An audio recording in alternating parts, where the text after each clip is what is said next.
Hello again guys, and welcome back to my channel. Today I will be showing you how I saved this ratted and tangled wig and turned it into something a little bit more lustrous and beautiful, inspired by the 1940s.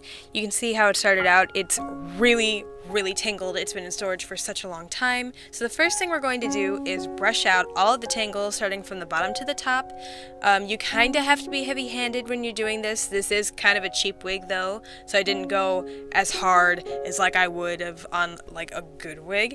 Since this wig is so cheap, a lot of the fibers were coming out, as you can see on the brush, but we're going to brush through all the tangles and make her as straight and nice as possible before we continue forward.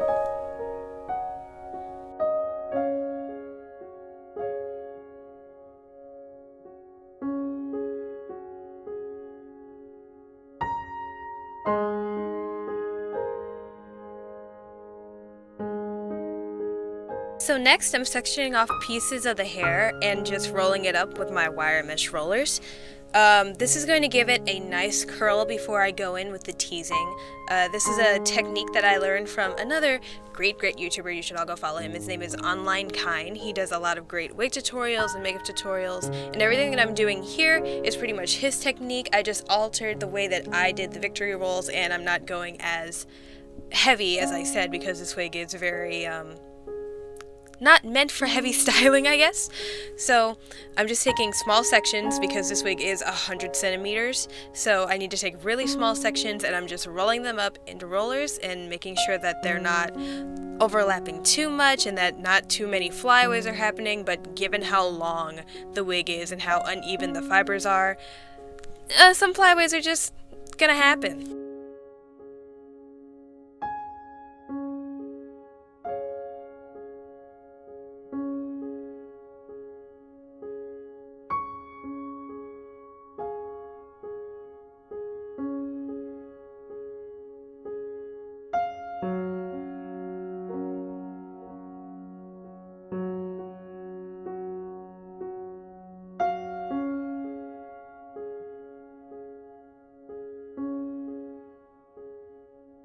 You'll notice that the bangs here are a little messed up.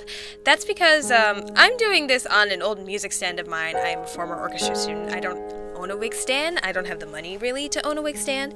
So the wig actually fell in the middle of curling because it got so top heavy. So I recommend that if you're doing this, find a more stable ground, or if you're doing this on a music stand like I am, set it closer to the ground so that it doesn't topple over as often.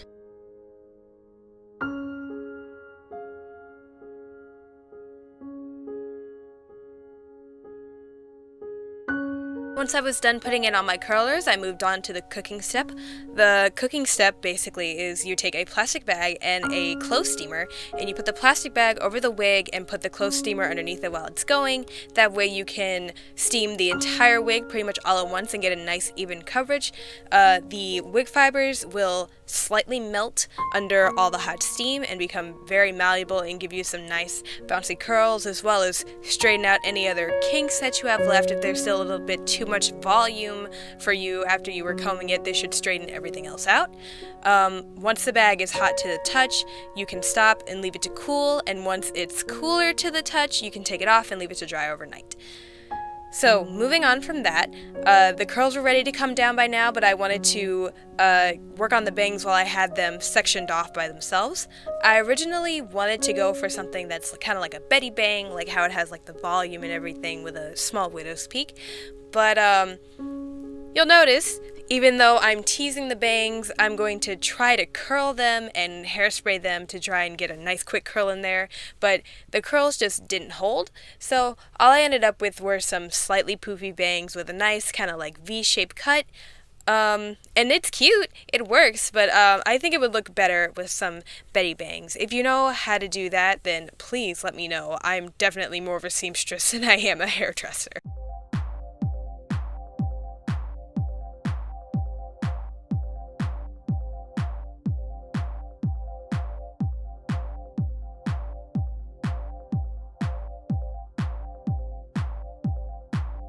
So here I am pulling out one curler to show you how nice the curls are. They're very nice, very bouncy. These are the best curls that I've done so far ever.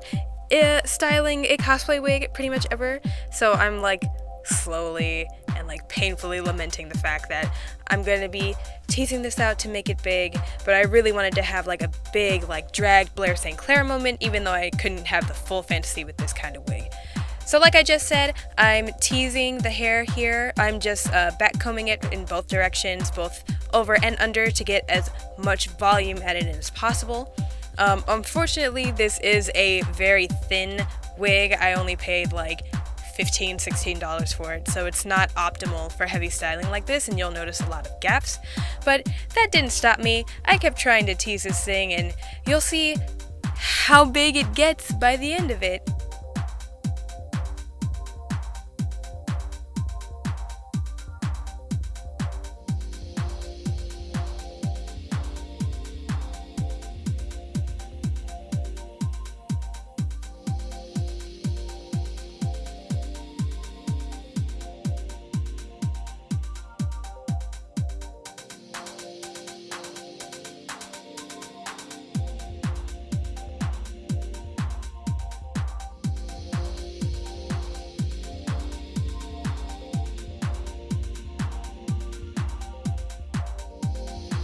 You'll notice in this segment that there's a lot of flashing lights and that kind of look like cuts.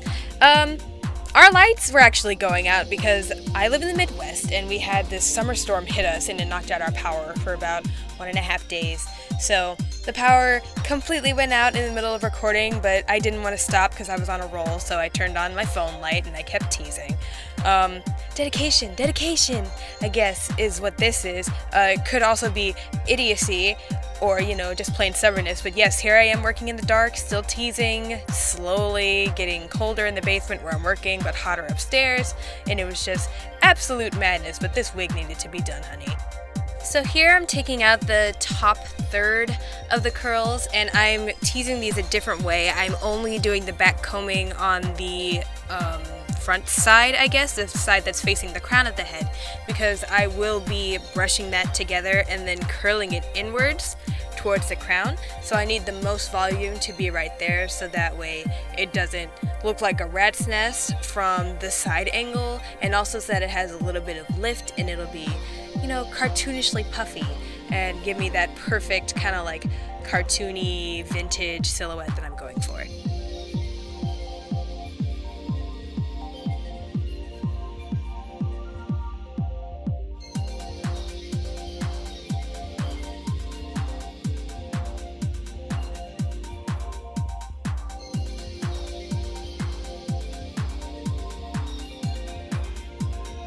Now I'm moving on to actually curling the rolls.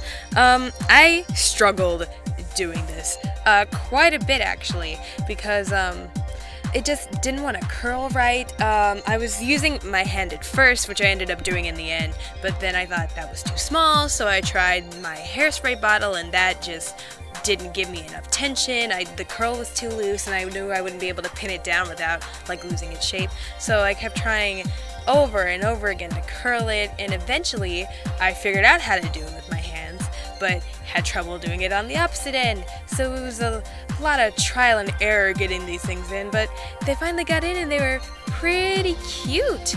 If this wig were, you know, better quality and could get a lot bigger, I'm sure it would look a lot better, but for what it is, it's not that bad.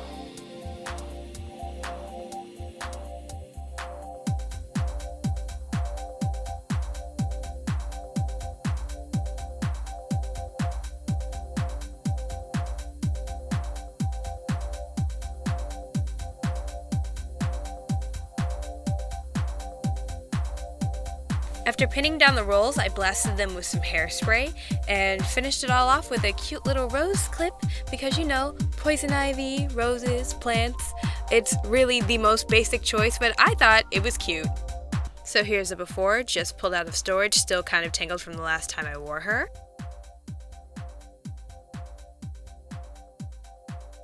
And here's the after, saved, styled, and inspired by the 1940s and Pamela Isley. I think it's super cute, and it came out pretty well, considering that it's not really a heavy styling built wig. So here's the finished look, you guys, my 1940s inspired Pamela Isley Poison Ivy look. I really love it, actually. The wig is still pretty thin. I'm in some actually pretty good lighting, so you wouldn't be able to tell, but like when I'm under some like heavy lights, the light just shines through and it's oof, woof, no thank you.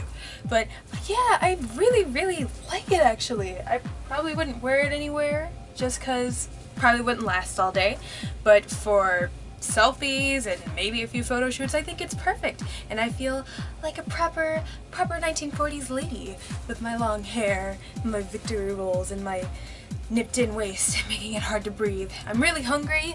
I'm actually gonna go eat some lunch right now. But thank you so much for watching. I hope you enjoyed. I hopefully will have more tutorials and maybe even some makeup tutorials for you in the future. I'm really trying to kick off my YouTube channel so I can start focusing on doing cosplay full-time as a job. But I'm going to try my best and have more videos for you in the future. Alright, thanks so much for watching. Bye!